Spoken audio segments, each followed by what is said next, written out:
칠순을 눈앞에 둔 김덕희 할아버지는 지난해 가을 큰 재난을 겪었습니다.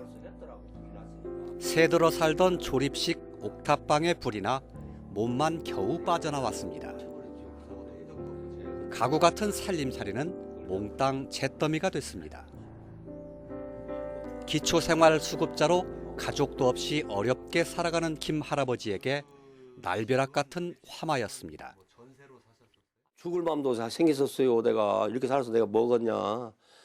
하고 다 산에 올라가서 그냥 뭐이라도 매달라고 한번 산에 한번 올라가 봤어요. 그랬더니 그것도 못할 짓이다. 이거 이렇게 해서는 내가 또 되겠냐. 또 아직. 그 바깥에 막았어요. 그것이 별로고. 앞이 캄캄하던 김 할아버지에게 희망을 심어준 건 주변의 따뜻한 손길이었습니다. 행정기관과 이웃들이 십시일반으로 옷가지와 장롱 등을 지원해 줬습니다. 현금을 손에 쥐어준 사람도 있습니다. 외풍이 심해서 창문마다 두꺼운 문풍지를 바른 현재의 단칸방도 사회복지 공동모금회의 지원으로 얻을 수 있었습니다. 얼마나 고마웠는가 몰라요. 나 아무것도 없는 사람이 단돈 뭐 누가 한 50만 원 나올 거라고 또 그런 얘기도 50만 원 나는 할아버지다 정말로 나는 고맙다. 이불 줬지만 가스레인지도 주고 쌀도 한 푸대 주고 참 얼마나 고마운 거 몰라요. 나 그래가지고 아 이렇게 해서 또 살아가는 곳이구나 그런 것을 내가 느꼈어요. 한 해의 끝 무렵이면 등장하는 사랑의 온도탑. 성금이 많이 모여서 빨간 수은주가 높이 올라갈수록 김 할아버지와 같이 어려운 처지의 이웃을 도울 수 있는 재원도 든든해집니다. 성금 모금은 사회복지 공동모금회가 주관하는데 전북이 차지하는 비중은 그리 크지 않습니다. 전북의 인구 비중은 전국의 3%지만 모금액 비중은 이보다 작은 2%입니다. 모금액을 인구수로 나눈 1인당 평균 기부액은 전국 평균이 10,000원, 전북은 5,000원을 조금 넘습니다. 제조업 기반이 취약하다 보니 기업이 내는 굵직한 기부가 적어서 그렇습니다.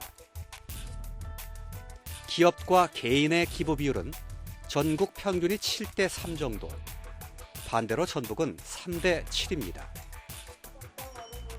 기업 기부가 부족한 대신 개미군단의 온정이 뜨거운 셈입니다. 그런데 최근 반갑지 않은 현상이 나타나고 있습니다. 기부금 총액은 소폭 늘었지만 소액 기부가 줄어든 것입니다.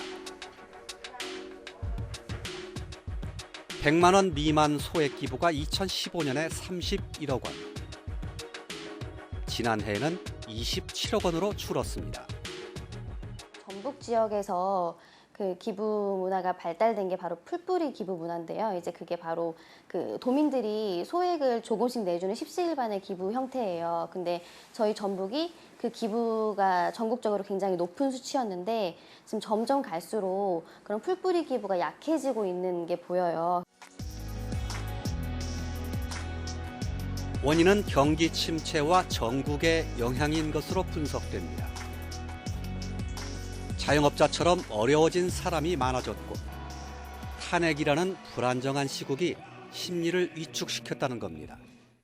경기가 좋았을 때는 뭐 어디 가게를 가서 기부 참여를 한다고 해도 되게 긍정적으로 받아주시곤 했는데 지금 장사도 안 되고 이런 상황에서 저희가 기부를 해달라고 가면은 되게 언짢아하시는 분들도 계시고 좀 불편해하시고 좀 미안해하시는 분들이 많으세요. 저희가 또 기부 더 해달라고 말씀드리기도 죄송한 상황이고. 노인요양원도 함께 운영하는 이 노인복지센터는 동네의 어려운 노인들을 돕는 복지 사업을 해왔습니다. 형편이 곤란한데도 기초생활수급자로 선정되지 못한 어르신들을 돕는 일입니다. 집에 반찬을 갖다 드리고 연탄이나 기름을 지원했습니다. 사각지대 어르신을 찾아서 하는 게 우리 새샘에 남들이 못 찾는 그런 사람들을 정말 더 검토해가지고 발굴해서 저희 새샘에서 그 서비스를 제공하는 그런 사업이고요. 그래서 어르신들이 그 춥지 않고 배 굶지 않고 그런 식사를 할 수 있는 그런 사업이라고 제가 볼 수 있습니다. 5,000원에서 많게는 몇만 원까지 작은 정성을 모아 어르신들을 보살폈습니다. 그런데 차츰 후원의 손길이 줄어들어 어려움을 겪고 있습니다. 재작년에 1,000만 원 들어왔던 게 작년에는 뭐 한 5, 600만 원으로 반절 이하로 거의 줄은 그런 상황입니다. 그래서 아까 같이 말씀드렸듯이 전년도에는 뭐 20, 30명을 했던 사업을 10명도 못하게 그렇게 하는 사업으로 이렇게 자꾸 줄여가고 이렇게 후원자가 준다고 하면 올해는 거의 사각지대 찾아서 이런 사업을 할 수 없을 정도로 이렇게 줄 것 같습니다. 경기도 어렵고 시국도 어수선해서 나눔의 온정이 식어가는 게 아니냐는 우려의 목소리가 높습니다. 하지만 노송동 얼굴 없는 천사는 최근에도 어김없이 나타나 선행을 선물하고 조용히 사라졌습니다. 굳이 얼굴 없는 천사가 아니더라도 자신의 것을 나누며 행복을 만끽하는 또 다른 천사들이 우리 주변엔 적지 않습니다. 그들은 어려울 때 이웃과 나누는 것이 진정한 기부라고 말하고 있습니다. 그들의 얘기를 들어보았습니다.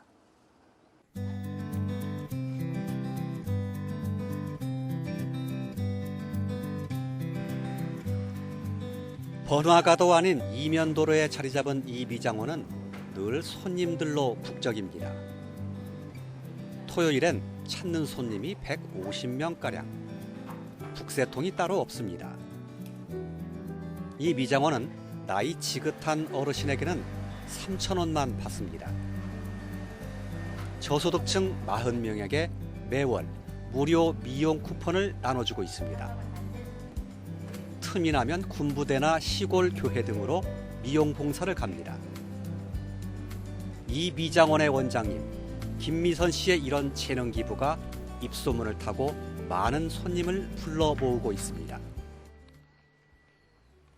미장원 건너편에는 김 원장 부부가 운영하는 사랑 나눔 센터가 있습니다. 장애인 150명을 대상으로 날마다 점심을 대접합니다. 비용은 김 원장 부부가 사비를 털어댑니다. 취재진이 방문한 날에는 새해를 맞아 떡국을 준비했습니다. 집에서 먹는 것보다 이게 여러 형제끼리 먹으면 좋잖냐. 다 똑같아. 서자니 여기 장애자들도 있고 게 기분도 좋고 안 오면 오고도 않고 자꾸 돈 받는 게 아니기 때문에 더 잘해야 한다고 이렇게 신경쓰는 너무 고맙죠. 눈 맨날 눈 맨날. 거동이 불편해서 센터까지 나오기 어려운 장애인을 위한 배려도 있습니다. 집까지 반찬을 갖다 주는 겁니다. 그 대상은 20명. 김미선 씨가 직접 반찬을 나릅니다. 내 것을 나누고 남을 생각하는 데는 유별나지만 자신에게만은 인색합니다. 빨간색 정장 한 벌로 겨울을 납니다. 저는 옷도 남들이 참 민크 옷 입고 다니는 게 부럽지가 않아요. 그게 아무 내 눈에는 그런 게 안 보여. 그냥 옷 한 벌만 있으면 되는데 뭐 신발도 뭐 구두 나 구두도 없습니다. 그 구두 그 신어봐야 누가 뭐 알아주지도 않고. 김 씨에게도 어려운 시절이 있었습니다. 남편이 사업에 실패해 끼니를 걱정하던 게 20여 년 전이었습니다.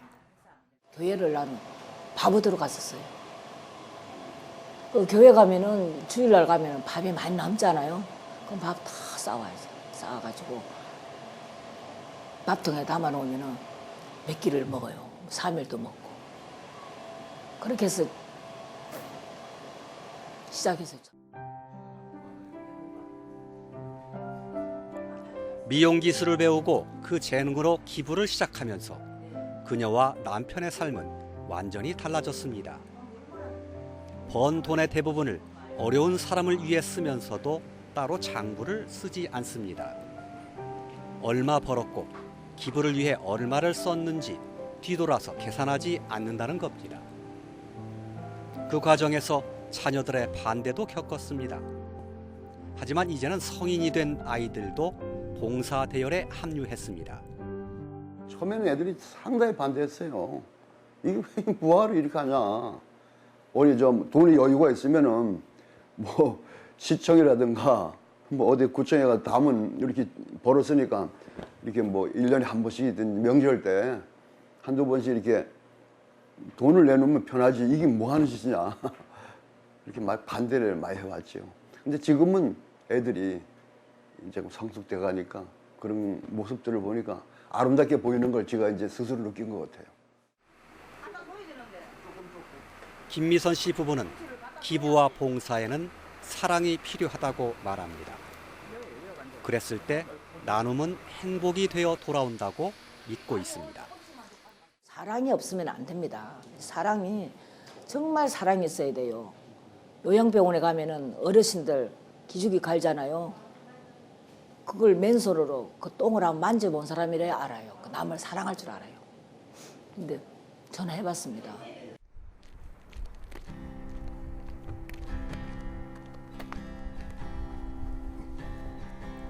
배준식 씨는 김제에서 인삼 농사를 짓고 있습니다. 25만 제곱미터, 그러니까 8만 평 가까이 인삼을 경작하는 대농입니다.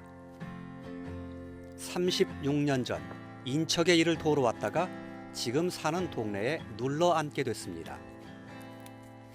내 땅 한 떼기도 없던 때 몸이 부서져라 일을 해야 가정을 꾸려갈 수 있었습니다. 당시에는 인삼밭 차양막으로 볏짚을 엮어서 썼는데 운 좋게 붙어있는 나다를 한 톨 한 톨 모아 끼니를 때웠습니다. 볏짚을 이렇게 엮으면서 거기 일을 하면서 그 나락 있죠. 그 이삭을 주워요. 빼내요. 말하자면 나락 안 털어진 놈 있죠. 볏짚 일을 하면서 그놈이 밤에는 훌렁 가고 씻고 가요. 밤에 애기들 단칸방에서 애기 이제 말하자면 눕혀놓고 그 먼지를 뒤집어 쓰고 그 나락을 훑어서 밤에는 그렇게 하고 했어요. 일을.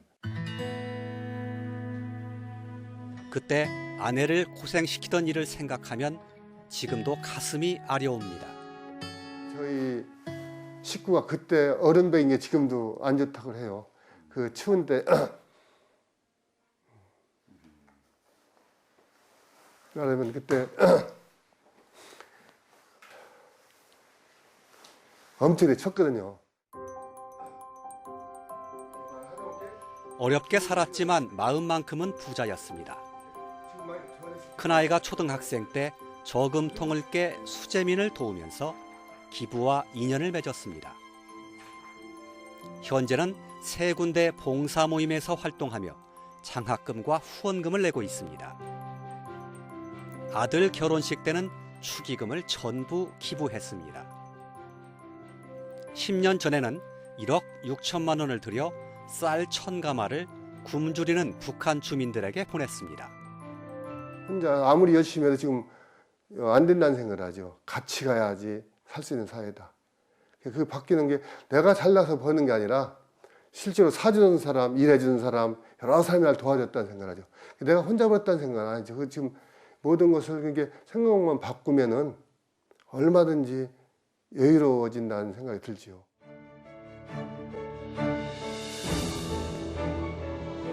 배 씨는 5년 동안 1억 원을 기부하는 아너소사이어티 전라북도 1호 회원입니다.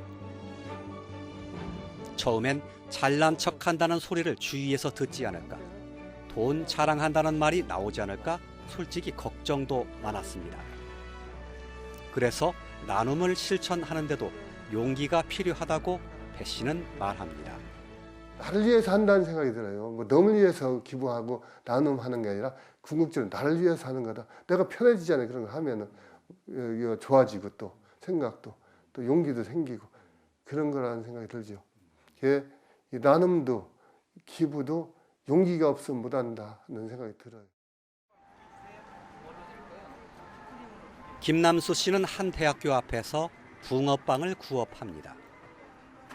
노점을 시작한 게 벌써 20년이 됐습니다. 김 씨는 해마다 몇백만 원을 어려운 이웃을 위해 기부합니다.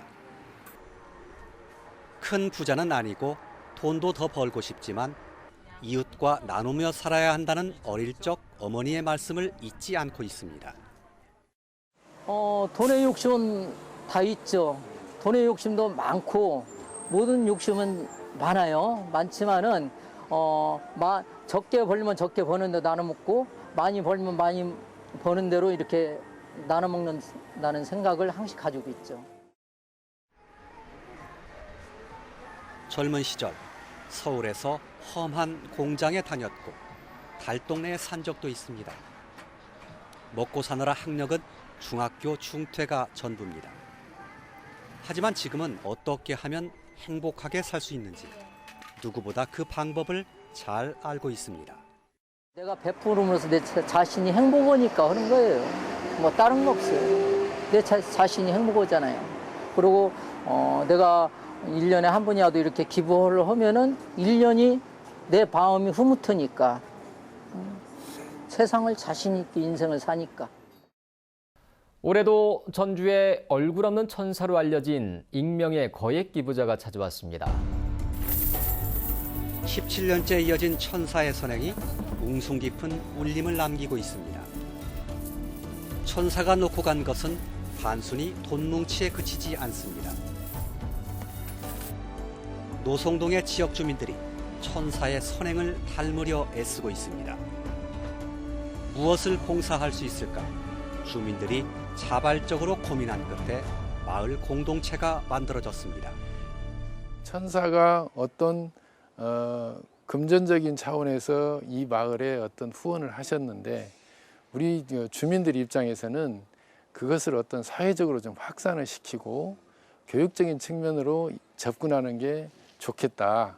그런 것에 의견을 모아가지고 공동체가 시작이 된 겁니다. 누군가의 기부와 봉사는 그 자체에 그치지 않고 이웃으로 전파되고 있습니다.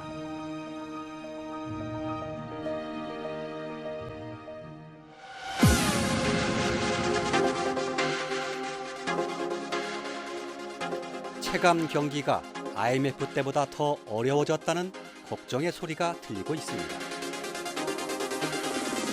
마음도 움츠러들었습니다. 어려운 이웃에 대한 관심과 배려가 더욱 절실해졌습니다. 나눔과 기부가 특별한 사람만의 몫은 아닐 것입니다. 나누면 행복해진다는 우리 주변 천사들의 경험담에 귀 기울여 볼 일입니다.